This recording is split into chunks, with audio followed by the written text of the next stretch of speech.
अस्सलाम वालेकुम नाजरीन, मैं advocate Asma Shaikh, MIM Maharashtra women president आप सबके सामने मुखातिब हूँ इस मुद्दे को लेकर कि दिल्ली में 8 दिनों पहले जो दिल दहलाने वाली घटना दिल्ली के डिफेंस सर्विस में काम करने वाली महिला पुलिसकर्मी के साथ हुई थी। आज तक 8 दिन हो चुके हैं।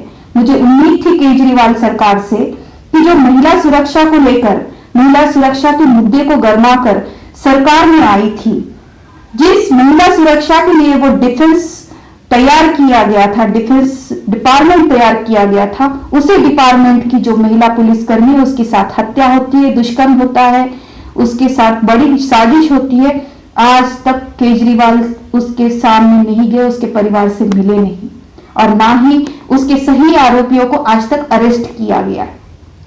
इसलिए एमआईएम को तो आना ही है, क्योंकि हम देख रहे थे आपके लिए कि आप कुछ ना कुछ करेंगे। इसके अंदर 8 दिन हो चुके हैं, कुछ ना कुछ आप स्टेप लेंगे, लेकिन आप बिल्कुल भी मौन धारण किए गए हैं। आप आपके राजधर्म को नहीं पहचान रहे केजरीवाल जी। आप सिर्फ सत्ता और कुर्सी के लालची बन चुके हैं और बस अपनी कुर्सी संभाल रहे हैं, लोगों को नहीं संभाल रहे। वो केजरीवाल जो पूरे दिल्ली को अपना परिवार मानते थे, अपने कई भाषणों में से उन्होंने कहा है कि पूरा दिल्ली मेरा परिवार है, मैं यहाँ के हर माँ का बेटा हूँ, बड़ा बेटा हूँ, हर बेटी का मैं बड़ा भाई हूँ, हर दिल्ली के हर बेटी का मैं बड़ा भाई हूँ। क्या सैफी परिवार की माँ आपकी माँ नहीं थी? क्या वो बेटी जो आपके डिफेंस सर्विस में काम करती थी, आप उसके बड़े भाई नहीं थे? इसलिए आप उसके घर में गए, उसको आज तक न्याय नहीं दिला पाए। जो Kejriwal door to door campaigning कर हर घर पहुंचे थे वोट बटोरने के लिए, वो केजरीवाल सीएम को क्या आज सैफी परिवार का डोर दिखाई नहीं गया? आपको उसका डोर नहीं दिखाई दिया, उसके डोर पर जाना आपको जरूरी नहीं लगा। देखिए, आज आप कुर्सी पे बैठे हैं केजरीवाल जी, कोई बात नहीं, लेकिन ये कुर्सी आपके लिए परमानेंट नहीं रहेगी। फिर से आपको डोर टू डोर आना पड़ेगा, तो कोई सैफी परिवार या उसके जैसा कोई परिवार आपको डोर पे खड़ा करेगा? नहीं खड़ा करेगा आपको, क्योंकि आप आपका राजधर्म नहीं निभा रहे हैं केजरीवाल जी। एक जगह आप कहते हैं कि शहीदों को, जो देश के लिए शहीद होते हैं, जो हमारे सैनिक हैं हमारे देश के, उनको 1 करोड़ रुपए का मुआवजा मिलना चाहिए, ये डिमांड आप करते हैं। और दूसरी जगह आपके डिफेंस सर्विस में काम करने वाली महिला पुलिसकर्मी, जिसकी बड़े ही बेरहमी से हत्या होती है, उसके साथ बड़ी साजिश हुई है, उसके परिवार को आप 10 लाख रुपए का मुआवजा देते हैं। क्या ये भेदभाव नहीं कर रहे आप बताइए कि आपके कर्मी में और कथनी में कितना अंतर लोगों को दिखाई नहीं दे रहा है? आप करे या ना करे, आप अभी सत्ता में है, लेकिन आपसे सवाल पूछना हर महिला का अधिकार है और वो महिला होने के नाते मैं आपको सवाल पूछ रही हूँ और पूछते रहूंगी। उस परिवार के साथ हम आखिर तक खड़े रहेंगे, भले ही आप उससे दूरी बना ले। उस परिवार को न्याय दिलाने के लिए हम आखिर तक ये जंग लड़ेंगे और जब इलेक्शन आएगा तो आपको फिर कोई सैफी परिवार जैसे या फिर कोई भी महिला आपको डोर पे खड़ा नहीं करेगी, क्योंकि आप उसके रक्षक नहीं हैं। दूसरा सवाल है मेरा बीजेपी सरकार से कि जो ट्रिपल तलाक के मुद्दे को लेकर लोगों को, मुस्लिम महिलाओं को इतनी हमदर्दी जताती रहती है, आज उस बीजेपी सरकार की महिला मंत्रियों को, जो कि बहुत ट्रिपल तलाक के इशू को लेकर डिबेट्स में आती है, बड़े बड़े बातें करती है कि मुस्लिम महिलाएं बहुत ही शोषित हो रही थी, ऐसा वैसा, क्या आज आपको ये दुष्कर्म हुई सैफी परिवार को आप दिखाई नहीं दे रहा है? आपको उनका दर्द, क्या आज मुस्लिम महिला का दर्द आपको दिखाई नहीं दे रहा है? मैं 1-1.5 महीने पहले दिल्ली गई थी। सुल्ली डील्स ऐप के जो ऑनलाइन बिक्री हो रही थी, सुल्ली डील्स ऐप के अंदर महिलाओं की ऑनलाइन बोली लगाई जा रही थी, जिसमें पर्टिकुलरली मुस्लिम महिला का इस्तेमाल किया जा रहा था, उनके फेसबुक आईडी का, उनका इंस्टाग्राम का, और उनकी बोली लगाई दी जा रही थी। उस ऐप को तो डिलीट कर दिया गया है आफ्टर माय कंप्लेंट, लेकिन उस ऐप को जिसने बनाया और उस ऐप को जिसने स्प्रेड किया, उन लोगों को आज तक अरेस्ट नहीं किया। और मुझे आश्वासन दिया गया था कि 1 महीने के अंदर आरोपियों को अरेस्ट करवा दिया जाएगा, लेकिन आज तक राष्ट्रीय महिला आयोग की अध्यक्षा को ये बात बताने के बावजूद भी खुद पर्सनली जाकर मैंने ऑनलाइन रजिस्टर नहीं करवाई थी, मैं पर्सनली वहां पर गई थी, क्योंकि ये बहुत बड़ा देश के महिलाओं के आत्मसम्मान का मुद्दा था। तो मुझे खुद वहां पे जाना पड़ा और मुझे ये यकीन दिलाया गया कि इस ऐप को जिसने भी बनाया है उसको बिल्कुल उसके ऊपर कार्रवाई की जाएगी। लेकिन आज तक मुझे बस तसल्ली दी गई, उसके ऊपर कोई कार्रवाई नहीं की। लेकिन मैंने उस वक्त भी कहा था कि आज ये सिर्फ मुस्लिम महिलाओं के आत्मसम्मान से जुड़ा मुद्दा नहीं है, ये मुद्दा हमारे देश की महिलाओं के सम्मान के साथ जुड़ा हुआ मुद्दा है। लेकिन आज तक मुझे बस तसल्ली दी गई, उसके ऊपर कोई कार्रवाई नहीं की। लेकिन मैंने उस वक्त भी कहा था कि आज ये सिर्फ मुस्लिम महिलाओं के आत्मसम्मान से जुड़ा मुद्दा नहीं है, ये मुद्दा हमारे देश की महिलाओं के सम्मान के साथ जुड़ा हुआ मुद्दा है। आज अगर ये मुस्लिम महिलाओं के साथ हो रहा है तो कल आप लोगों के साथ भी हो सकता है, क्योंकि ऐसी सोच रखने वाले लोग कोई धर्म रक्षक नहीं होते हैं, ये लोग भक्षक होते हैं और इनको जेल की सलाखें ही सीधा कर सकती है।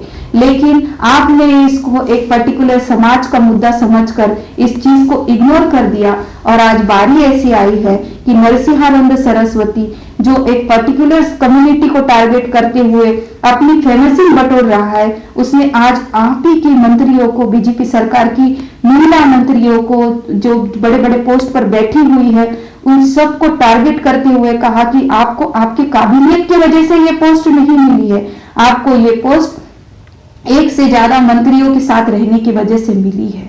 जो पर्टिकुलर वर्ड उसने इस्तेमाल किए हुए तो मैं अभी आपको बता पारी आपके ऊपर भी आई है।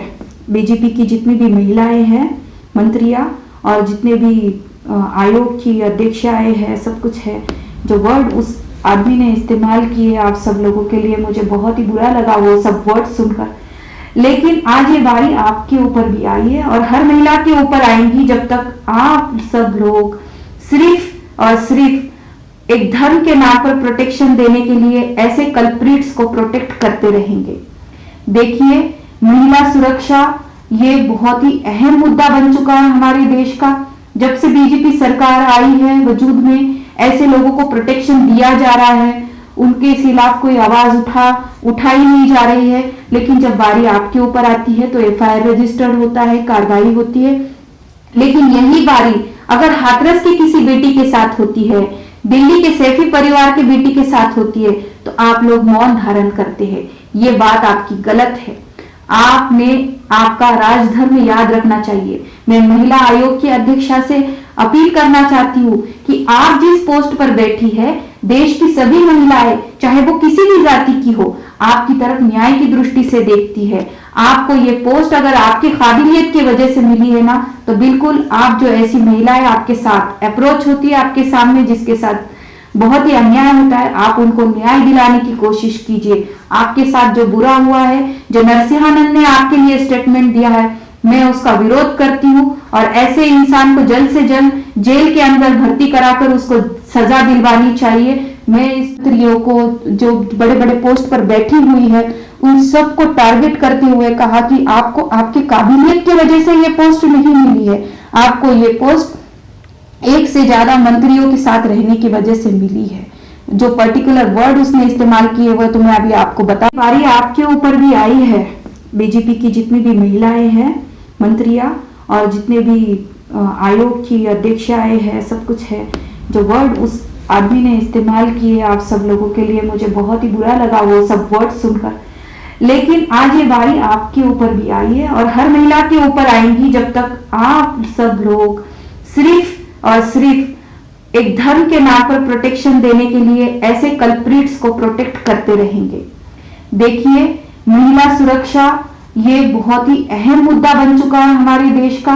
जब से बीजेपी सरकार आई है वजूद में, ऐसे लोगों को प्रोटेक्शन दिया जा रहा है, उनके खिलाफ कोई आवाज उठाई नहीं जा रही है। लेकिन जब बारी आपके ऊपर आती है तो एफआईआर रजिस्टर्ड होता है, कार्रवाई होती है। लेकिन यही बारी अगर हाथरस की किसी बेटी के साथ होती है, दिल्ली के सैफी परिवार की बेटी के साथ होती है, तो आप लोग मौन धारण करते हैं। ये बात आपकी गलत है। आपने आपका राजधर्म याद रखना चाहिए। मैं महिला आयोग की अध्यक्षा से अपील करना चाहती हूँ कि आप जिस पोस्ट पर बैठी है, देश की सभी महिलाएं, चाहे वो किसी भी जाति की हो, आपकी तरफ न्याय की दृष्टि से देखती है। आपको ये पोस्ट अगर आपकी काबिलियत की वजह से मिली है ना, तो बिल्कुल आप जो ऐसी महिलाएं आपके साथ अप्रोच होती है, आपके सामने जिसके साथ बहुत ही अन्याय होता है, आप उनको न्याय दिलाने की कोशिश कीजिए। आपके साथ जो बुरा हुआ है, जो नरसिंहानंद ने आपके लिए स्टेटमेंट दिया है, मैं उसका विरोध करती हूँ और ऐसे इंसान को जल्द से जल्द जेल के अंदर भर्ती कराकर उसको सजा दिलवानी चाहिए। मैं इस चीज का सपोर्ट करती हूँ और मैं आपसे फिर से एक बार दिल्ली के सीएम केजरीवाल से भी अनुरोध करती हूँ और बीजेपी सरकार से भी अनुरोध करती हूँ कि सैफी परिवार की बेटी के साथ न्याय कीजिए। उसकी हत्या सिर्फ हत्या नहीं है, ये बहुत बड़ी साजिश है, क्योंकि ज्योति नाम की जो लड़की है जिसका इंक्वायरी करना अभी बाकी है और इसके साथ कई ऑफिसर्स भी इन्वॉल्व थे, उन सब की इंक्वायरी की एक जांच कमेटी बैठाई जाए और उसकी जांच की जाए ताकि फिर से किसी महिला के साथ ऐसा अन्याय ना हो। आप लोग आज सत्ता में बैठे हैं तो इसका ये मत मतलब समझिए कि आपको सवाल पूछने वाला कोई नहीं है। उन परिवारों के साथ कोई नहीं है, उन परिवारों के साथ हम खड़े हैं और आखिर तक खड़े रहेंगे जब तक उनको न्याय नहीं मिलेगा। और जब इलेक्शन आएंगे तो आप लोगों को आपकी औकात बताए सिवा हम रुकेंगे नहीं। अल्लाह।